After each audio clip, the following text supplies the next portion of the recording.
Namaste, everyone. This is Ariella Halevi at Soul Centered. And this month, before our April Healing Circle, which will be April 4th, 6 p.m. Mountain Time on Zoom, I hope you can join us for that. That's a complimentary healing circle, lots of intuitive guidance, and so many great things. We're really building community over here. So I hope you can join us for that. But what happens is every month I pick a theme and we use that theme and kind of weave it into everything that I'm talking about and doing in Soul Centered until our healing circle. So this month we have been talking about boundaries, all types of boundaries, energetic boundaries, physical, emotional, spiritual. There are so many ways that we can create boundaries. And so today I'd like to talk to you about relationships and boundaries, because I think that's one of the biggest things that we all struggle with. Sometimes, depending on how you grew up, sometimes you have boundaries that are too rigid, right? I know some people that have really good boundaries. They're very clear and very certain about what they want and what they need in relationships, at work, everything. But are those boundaries too rigid? Are they very black and white? Is it so rigid that they are actually not able to open their heart and fully love somebody because they have such strong, intense boundaries? The other flip side are people who have boundaries that are slippery. I call it squishy boundaries, leaky energy, squishy boundaries. That's a lot of us. Many women have that, not all women. It depends on who you are. But those types of people are people that are people pleasers, right? Like, I don't know how to create a boundary without understanding how you feel. Or I say yes when I mean no. That's a lot. A lot of the women that I work with tend to have boundaries that are more squishy, more leaky energy. And so we bounce back sometimes in our lives between those two because we're trying to figure out our healthy middle.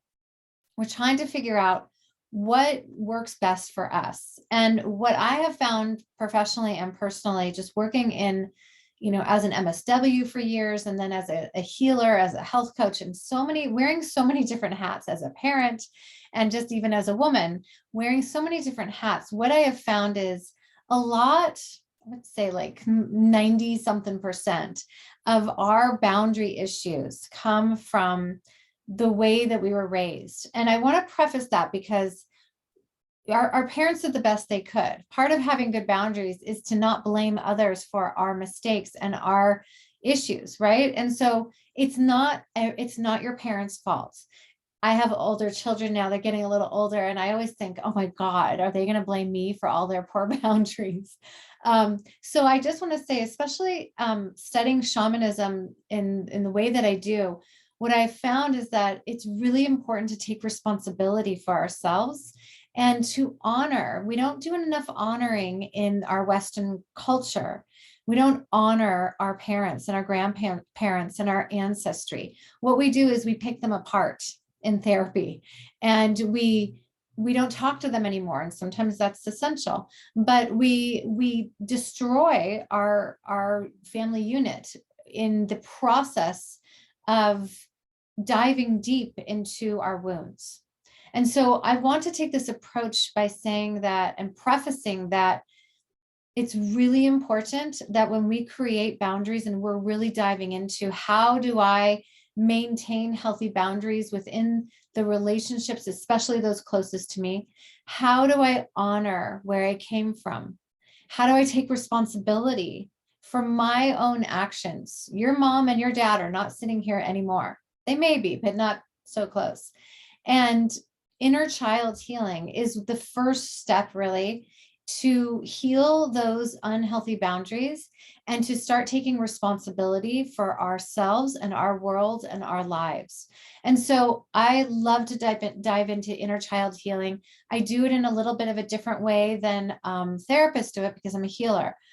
And the way that I see inner child healing, I have this visual that I always see is I see a little girl, like say I'm working with a woman, I see a little girl and I imagine a car, and I see the little girl driving the car, and I see the woman who's an adult in the back seat. And it comes to me every time I am with a woman and I'm counseling or doing a healing with a woman that has poor boundaries, because it looks like to me that the little girl is in charge. She's driving a car. She's 5 years old. We don't let 5-year-olds drive cars. Well, we shouldn't. And where does a 5-year-old belong? She belongs in the back seat in a car seat with her seatbelt on. And the adults should be driving. And so when I imagine or I help somebody with inner child healing, I help us go backwards in time. And typically, if that little girl is in charge, it's because she's scared. Most of us, again, it's such a silly picture to imagine a little girl driving a car, right? You would never let a 5-year-old drive down the street. It's nothing you would do. But the majority of us, when we are pushed, triggered, when we're in situations that don't feel safe, that little person inside of us is triggered because we are all of us. We can't split off from our inner children. We can't split off from that 5-year-old or that 13-year-old or even that 30-year-old if you're older. We are the sum total of all parts of us. And when we have trauma or when we are just in situations that make us feel scared, then we acquire a self-preservation tactic to make sure that we feel safe. I have a client who lived with an alcoholic parent for most of her life. So what she did was she created a control tactic. So feeling unsafe, she decided that food was her friend. Food was going to save her so that she could feel comforted because her parents or her parent was drinking. So she used food as God, right? Because she didn't know about God. She didn't know that spirit was the safe place. She thought she was all alone. And so what happens is that those pieces of us get traumatized. Again, it doesn't have to be a huge trauma. It's your trauma that matters. And we split off. We take that piece and we hold on to it and we say, that was really hard. I had to control it. I had to be safe. So now I have acquired these behaviors. In shamanism, it's called soul fragmenting. We kind of stay there and we let that little 5-year-old drive the car because she's thinking, well, now that I see the adult in me and I'm not feeling safe, I'm just going to go eat so I can feel safe. It's an old pattern that we have to look backwards to heal. And most of us, honestly, like it's kind of yucky. Like we don't want to go backwards. Like if I'm just using eating as a perfect example, but there's so many other ways. If you use eating as a way to protect yourself, well, then do you really want to dive into that? Because it feels shameful. It could, and it could feel scary. And so the goal is to face that little 5-year-old and tell her she's okay and have her be placed somewhere in your body that feels safer.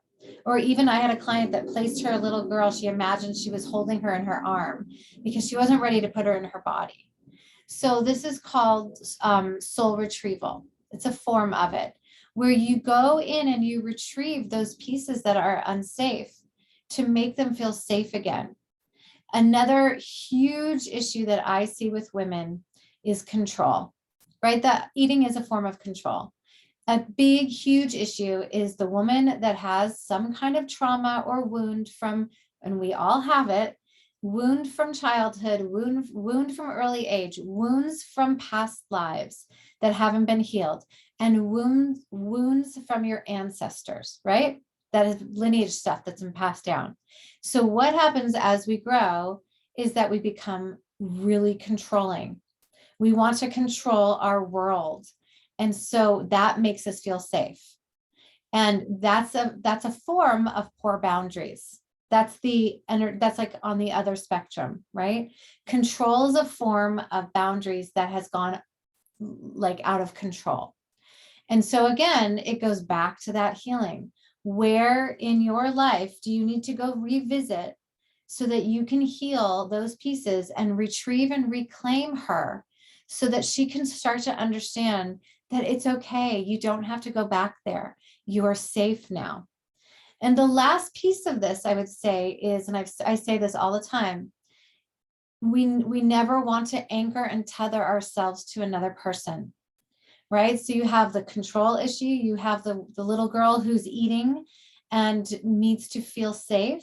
And then you have the issue of anchoring and tethering to people, to places, to things, instead of anchoring to Mother Earth and tethering to spirit.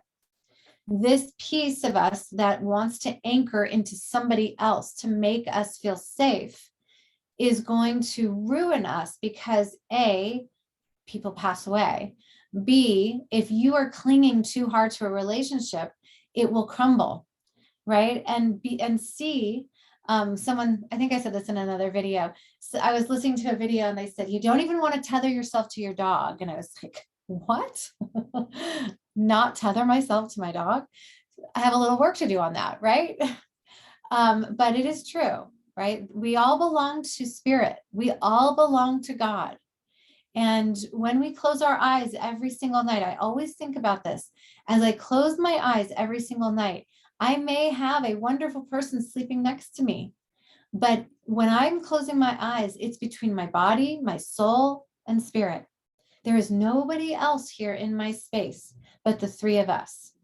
And that is a lesson to bring out into our lives. If you are too much about somebody else and you're trying to control, or you're trying to change them, or you're trying to get them to do something that you want them to do, it's about turning your energy back inside and really reclaiming your space. I always say this to women: if you want the people around you to change, you have to change yourself. So, to be continued. I'm so excited about this April Healing Circle because we are going to dive into energetic boundaries. I'm going to talk to my team, my divine team, and you're going to get your deepest answers. And it's going to give us a space to start to build more community. We really need each other right now. And we need to know how to create these healthy boundaries and model and be in a healthy, loving community, which is what we're creating at Soul Centered. So I hope you join us April 4th at 6 p.m. Mountain Time on Zoom. You can go sign up at www.mysoulcentered.org. Namaste.